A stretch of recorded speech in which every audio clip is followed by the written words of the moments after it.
शुक्रवार को मध्य प्रदेश चुनाव में प्रचार करने निवाड़ी पहुंची सपा सुप्रीमो अखिलेश यादव की पत्नी व सांसद डिंपल यादव, जहां उन्होंने सबसे पहले ओरछा में रामराजा सरकार के दर्शन कर लिए आशीर्वाद। फिर निवाड़ी में सपा प्रत्याशी मीरा दीपक यादव और पृथ्वीपुर में मिनी यादव के समर्थन में रथ पर सवार होकर निकाला रोड शो। इस दौरान जगह जगह स्वागत सभाओं का भी किया गया आयोजन। रोड शो में समर्थकों की भारी भीड़ देखकर उन्होंने कहा कि मध्य प्रदेश में भी मुझे उत्तर प्रदेश जैसा हो रहा है महसूस। साथ ही सपा प्रत्याशियों को जिताने की सभी से की अपील। शुक्रवार को चुनाव प्रचार करने मध्य प्रदेश पहुंचे राहुल गांधी, जहां उन्होंने सतना व बड़वानी के राजपुर में चुनावी जनसभा को किया संबोधित। अपने संबोधन में उन्होंने कहा कि अडानी के हाथ में है मोदी का रिमोट कंट्रोल। मोदी और शिवराज ने हमारी सरकार की है चोरी, क्योंकि वो जानते हैं कि कांग्रेस सरकार अडानी के लिए नहीं करेगी काम। राहुल गांधी ने कहा कि मध्य प्रदेश को चलाते हैं 53 अफसर, जिनमें सिर्फ एक अफसर ही है ओबीसी। जैसे ही मध्य प्रदेश में आएगी कांग्रेस की सरकार, तब जातीय जनगणना कराना रहेगा उनका पहला कदम। साथ ही केंद्र में आते ही कराई जाएगी नेशनल जातीय जनगणना। भाजपा प्रत्याशी संपतिया उइके के समर्थन में जनसभा को संबोधित करने मंडला पहुंचे सीएम शिवराज सिंह चौहान, जहां उन्होंने राहुल गांधी को मिस गाइडेड मिसाइल और कमलनाथ को उद्योगपति सेठ कहकर किया संबोधित। बोले, दोहरे चरित्र वाले हो राहुल बाबा, तुमने किसानों से कर्ज माफ करने के लिए कहा, लेकिन उन्हें बना दिया डिफॉल्टर। कमलनाथ पर निशाना साधते हुए कहा कि यहाँ तुमने उद्योगपति सेठ कमलनाथ को बना दिया मुख्यमंत्री का फेस। वहीं सीएम शिवराज ने प्रियंका गांधी के कंस मामा वाले बयान पर पलटवार करते हुए कहा कि मुझे कंस कहकर वह प्रदेश के बच्चों का करती है अपमान। मध्य प्रदेश विधानसभा चुनाव के बीच दल बदली का दौर जारी, जहां ग्वालियर चंबल क्षेत्र में बीजेपी को फिर लगा बड़ा झटका। भितरवाड़ क्षेत्र से 2003 में भाजपा विधायक रहे बृजेंद्र तिवारी इस बार भी टिकट की कर रहे थे मांग।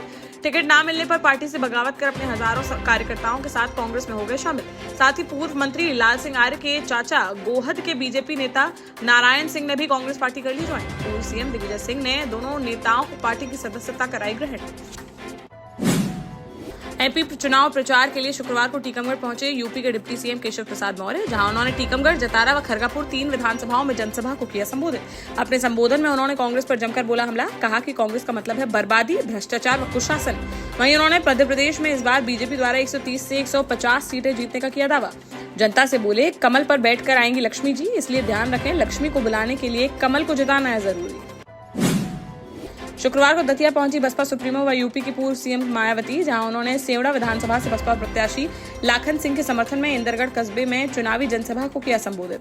अपने संबोधन में उन्होंने कांग्रेस और भाजपा सरकार पर जमकर बोला हमला, कहा कि कांग्रेस और भाजपा की सरकारों ने आरक्षण का कोटा कभी नहीं किया पूरा। निजी क्षेत्रों में भी आरक्षण का ध्यान दिए बगैर सरकार कर रही है काम। इससे दलित, आदिवासी और अन्य पिछड़े वर्गों को भी हो रहा है काफी नुकसान। चुनाव प्रचार करने शुक्रवार को खंडवा पहुंचे पूर्व सीएम व प्रदेश कांग्रेस अध्यक्ष कमलनाथ, जहां उन्होंने हरसूद विधानसभा के खालवा में कांग्रेस प्रत्याशी के समर्थन में जनसभा को किया संबोधित। इस दौरान उन्होंने वहां के विधायक और प्रदेश सरकार में मंत्री विजय शाह पर बोला जुबानी हमला, कहा कि छिंदवाड़ा और हरसूद के विकास में है साफ अंतर, एक बार छिंदवाड़ा का देखकर आइए विकास। बोले, यहाँ की 35 साल की गुलामी से दिलाऊंगा छुटकारा। साथ ही उन्होंने पुलिस और प्रशासन को चेतावनी देते हुए कहा कि अगर गुलामी की तो इसका कमलनाथ के पास है इलाज। जबलपुर में एक बड़ी दुर्घटना आई सामने, जहां इंदौर से प्रयागराज जा रहे एक डॉक्टर की कार में पीछे से दूसरी कार की टक्कर लगने से लग गई आग। कुछ ही देर में कार बन गई आग का गोला, जिस पर कार में सवार डॉक्टर के परिवार ने तुरंत बाहर कूदकर बचाई अपनी जान, जिससे डॉक्टर के बेटे के सिर में आई चोट। साथ ही अन्य परिजन भी हो गए घायल, जिन्हें अस्पताल में कराया गया भर्ती। वहीं देखते ही देखते कार पूरी तरह से जलकर हो गई खाक। गोसलपुर थाना क्षेत्र अंतर्गत जुझारी गाँव की यह घटना।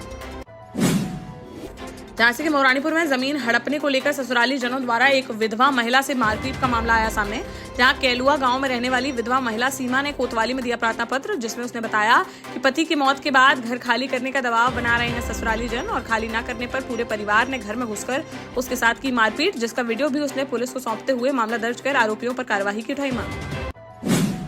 मध्य प्रदेश विधानसभा चुनाव के लिए भारतीय जनता पार्टी अपना संकल्प पत्र शनिवार को करेगी जारी, जहां बीजेपी के राष्ट्रीय अध्यक्ष जेपी नड्डा की मौजूदगी में भोपाल के कुशाभाऊ ठाकरे कन्वेंशन सेंटर में किया जाएगा इसका विमोचन, जिसमें सीएम शिवराज सिंह चौहान, केंद्रीय मंत्री नरेंद्र सिंह तोमर और प्रदेश अध्यक्ष वीडी शर्मा भी रहेंगे मौजूद। ललितपुर में खाद की कालाबाजारी हो गई शुरू, जहां जखौरा विकासखंड के बांसी गांव में एक खाद विक्रेता का खुलेआम एक किसान से 1350 रुपए की आने वाली डीएपी की बोरी को 1550 रुपए मांगने का वीडियो सोशल मीडिया पर हुआ वायरल, जिसको जिला प्रशासन ने गंभीरता से लेते हुए की कार्रवाई और जिलाधिकारी के आदेश पर तत्काल दुकानदार के लाइसेंस को कर दिया गया निलंबित। जालौन के एसओजी उरई कोतवाली और सर्विलांस टीम के फर्जी दरोगा बनकर घूम रहे शातिर बदमाश से हुई मुठभेड़। जिसमें पैर में गोली लगने से शातिर बदमाश हो गया घायल, जबकि दूसरे ने पुलिस के सामने कर दिया सरेंडर। पकड़े गए बदमाश के खिलाफ कई आपराधिक मामले हैं दर्ज, जो कई बार फर्जी पुलिस अधिकारी बनकर लोगों से कर चुका है लूट, जिसके पास से पुलिस की वर्दी और अन्य सामान भी किया गया बरामद। बैतूल के दामजीपुरा में शनिवार को सीएम के प्रस्तावित कार्यक्रम के लिए हेलीकॉप्टर उतारने को लेकर हो गया विवाद। प्रशासन के अधिकारी जिस खेत में उतारना चाहते हैं सीएम का हेलीकॉप्टर, उस खेत की मालकिन ने इसकी इजाजत देने से कर दिया इनकार। साथ ही महिला ने प्रशासनिक अधिकारियों पर जबरदस्ती करने, उन पर दबाव बनाने और डराने धमकाने का लगाया आरोप, जिसके बाद सीएम के हेलीकॉप्टर को लेकर दूसरी जगह जमीन तलाशने में जुटा प्रशासन। निवाड़ी विधानसभा से कांग्रेस प्रत्याशी अमित राय के समर्थन में शुक्रवार को निवाड़ी पहुंची पूर्व डिप्टी कलेक्टर व कांग्रेस की प्रदेश महामंत्री निशा बांगरे और कांग्रेसी नेता बीके बाथम, जहां उन्होंने पार्टी कार्यकर्ताओं के साथ की चर्चा। फिर ओरछा तकेला पर स्थित कार्यालय पर एक सभा को किया संबोधित, जिसमें निशा बांगरे ने सभी से कांग्रेस प्रत्याशी अमित राय को पूरी ताकत से चुनाव लड़ाकर जिताने की अपील। साथ ही कहा कि कांग्रेस की सरकार बनने पर निवाड़ी भ्रष्टाचार, गुंडागर्दी और बेरोजगारी से होगा मुक्त। शनिवार को अमित राय के समर्थन में निवाड़ी आएंगे प्रदेश कांग्रेस अध्यक्ष कमलनाथ।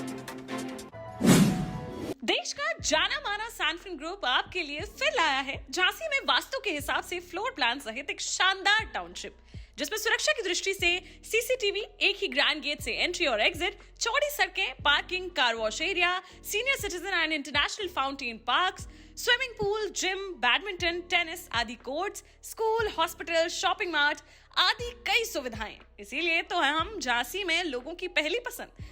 12 साल पहले अपने स्टार्टअप के साथ ही योग्य नेतृत्व, अनुभवी टीम और सक्षम सेंट्रलाइज और उत्तरदायी प्रबंधन के बल पर सबको घर गुणवत्ता के साथ समय पर घर की योजना के तहत सैनफिन समूह ने बहुत ही कम समय में 1500 से ज्यादा यूनिट्स को दिया है कब्जा।